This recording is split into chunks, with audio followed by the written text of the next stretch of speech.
Here we go. We're going to do the limit definition of a definite integral real quick. This is the warm-up we did in class. So each of these following expressions is written as a limit of a sum, which means it can also be written as a definite integral. Okay, so we're going to transition from form to form, just kind of piece it together and piece it apart. This will probably help you on a question or two on the AP exam, because this looks really, really scary, right? But we're going to just kind of tear it apart and transition it from form to form. Okay, so let's just kind of start over here. Remember, this limit as n goes to infinity, counter k equal 1 to n. That's always going to be standard, so take your focus off that. Don't look at that. And then we can find delta x pretty easily here. So for all of those, there's that delta x. So we can fill in this right here.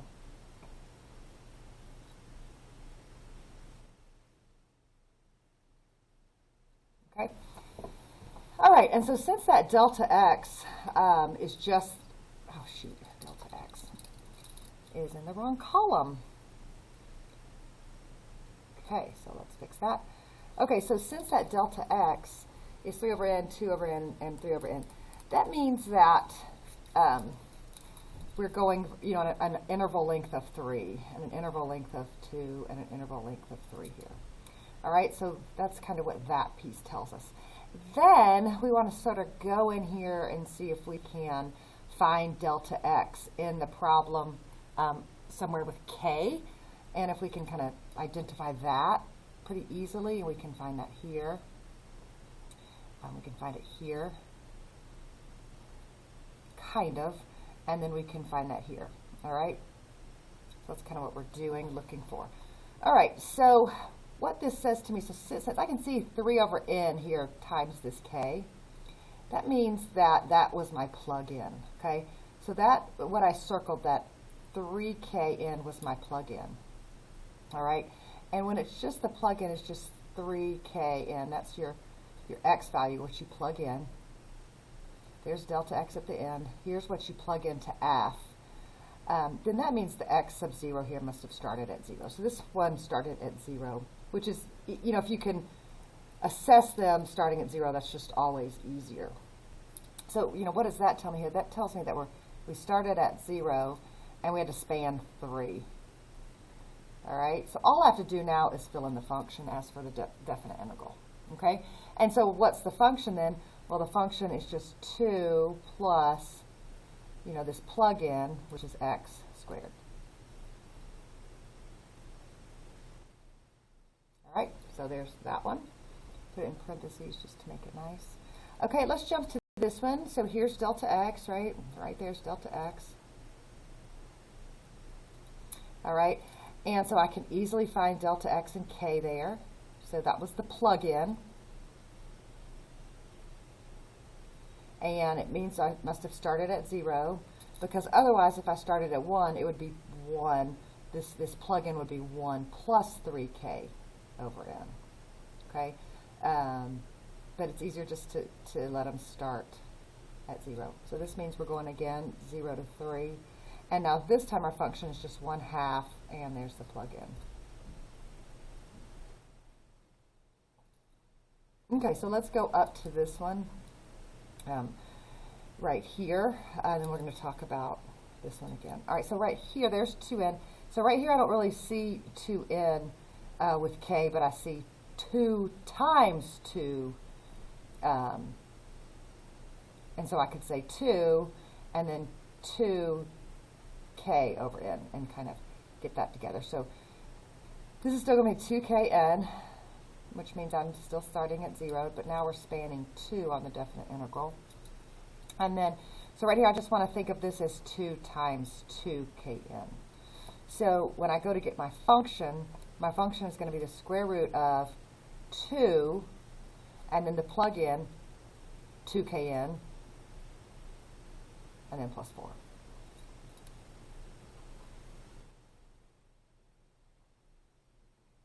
Okay? All right, and so is there more than one possible answer? Sure. Somebody on number 1, may have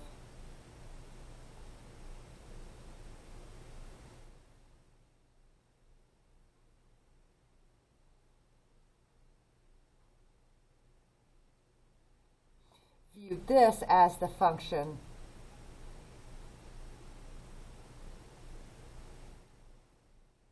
x squared, okay? And the delta x is still 3 over n. But now this one starts, so you can see the 3kn, so the plug-in is now 2 plus 3k. So that means we started at 2, and the xk, the plug-in then, is 2 plus 3k over n. And then this integral, a definite integral, would have to start at 2 and go to 5 to span that 3 on your delta x. That b minus a would have to be 3, so you'd have to go from 2 to 5. And so then this function here is just x squared dx. And so you'd be plugging in 2 plus 3kn squared, so on and so forth. Okay, so let's go backwards here.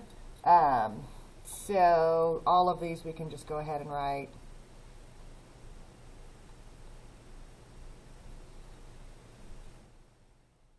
This piece is always the same.